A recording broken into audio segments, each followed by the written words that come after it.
So, Hamro Sikkim Party's performance in the recent Sikkim by-elections has reduced compared to the assembly elections that happened in May this year. So, why do you think that happened? No, no, I don't think it's. I think, in fact, by-election is done much better than what we did in the general election. But obviously, this by-election was anyway difficult, and it was the last moment we decided to, put candidates and fight because we were not expecting the ruling government SKM and BJP to do a coalition and give the seat to BJP. And I think it's been a very, very improved. Uh, Performance or result for us in the by-election, and we're quite happy. Obviously, we are aiming at 2024. We've just been a year-old party, so in 1 year, I think we're just trying to build the organization, and yes, I think we will keep continuing to work for Sikkim and Sikkimese people and for the interests and whatever we have, for Sikkim, we will keep working for it, and hopefully in 24 we will try and get our organization built. So Okay. So your transition from sports to politics, you've been in politics for quite some time right now. So, how would you say, how has the transition been? I think it's been quite difficult because earlier when I was in politics was nothing to do with your own organization. It was a separate which was already there.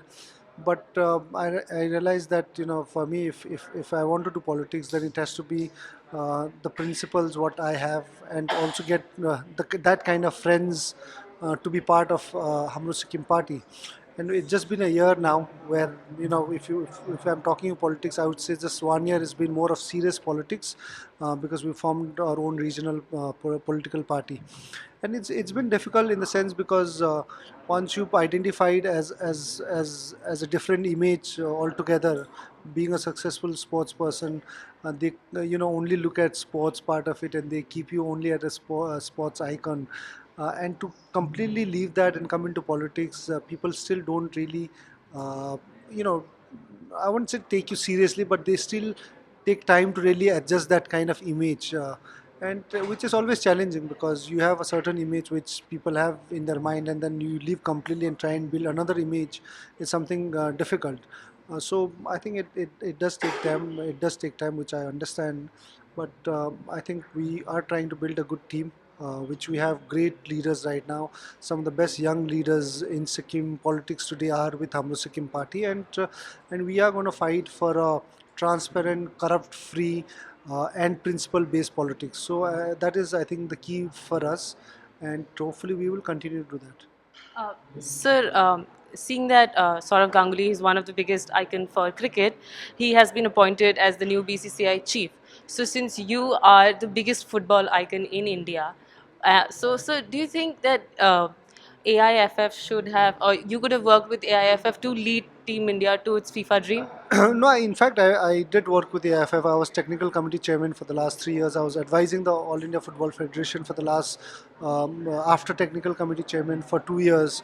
So I've worked with the AIFF for quite some time. In fact, when I was technical committee chairman, we were ranked 176. With right kind of people in the federation, we set up a plan. We got in the right people to work with us. We brought Indian football to top 100 as well. After that, I've been advising Football Federation, AIFF, and President Mr. Praful Patel on a lot of football programs and way to go forward. And I think it's been great. It's been very fruitful. We've achieved a lot of, especially with the rankings from 176, we brought them to 100. The national team has had a good run under Stephen Constantine, who was appointed by us when I was technical committee chairman. So I've had a good experience with them. Obviously, it's difficult to work with Football Federation. It's easier for Saurabh to lead BCCI because today BCCI is one of the richest sporting body in the world, just not in India. So when you have that kind of finances, you've got that kind of support, government support, people support. The game is followed passionately by each and every Indians in India, and you've got full financial support and as well as manpower. It becomes much easier. Whereas other sports in India today does struggle. If you want to organize just a league as well, you're running pillar to post to find sponsorship, to find that money. So it becomes very, very challenging for a sports person to really head other sports apart from cricket. So that's why I think you'll see only the politician with powerful background, leading a lot of sports federation apart from cricket. So it is challenging, but I'm sure once we even football and other sports can generate good sponsorship. There's no problem with the revenue and also manpower, and have committed people who's really working or wanting to work for the sport. Then it becomes easier for any sports person like me to also go and head the federation. Okay. And so, like, ISL started with a lot of pomp and show. It was the thing when it started, but right now, even when matches happen, you do not, you just don't know that the match is happening in your city. I mean, in spite of it being football and being promoted by a lot of people, it's not getting the kind of hype that it deserves or the kind of attention that it deserves. So, what could have gone wrong, or what can be done? I think first of all, the blame has to go to the media people as well. They need to, cover the matches and also, make sure that it's in the news. But yes, it does happen because when it's new, it's always hyped and it's always people are always interested to watch it. At the same time, I think the players' profile, especially with the foreigners, also I think it's gone down what it used to be. So I still feel it's a good quality. ISL is still good quality. Yes, the hype and the brand, big names what we had in initial ISL is missing for sure. You had players like Del Piero, Frederick Ljungberg, Anelka. Those big brands were there, and I think that's where it really picked up. But right now, you don't get that kind of big names coming here, so that could be one of the reason. But apart from that, I think if the media can cover the matches and also let the information to the people, I'm sure it will still have that kind of interest and the spectators in the stadium. So, last question. Through your academy, football academies, you've been trying to promote a lot of talent. So that happens in the cities or in the bigger towns. What about in the rural settings, sir? How about them? Rural setting, it becomes quite challenging. First of all, to get good grounds to come, and also to have coaches. In fact, today Bhaichung Bhutia Football School is one of the biggest grassroots football program, and we also have scholarship, 100% scholarship to highly talented kids.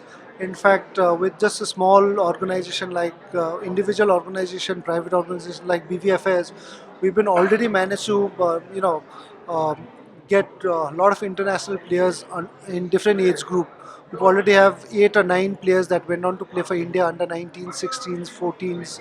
So that way, I think we've achieved quite a lot in very short span of time. Yes, we still need to do much bigger and better way, but that also needs a lot of support from different um, bodies in terms of infrastructure, in terms of sponsorship.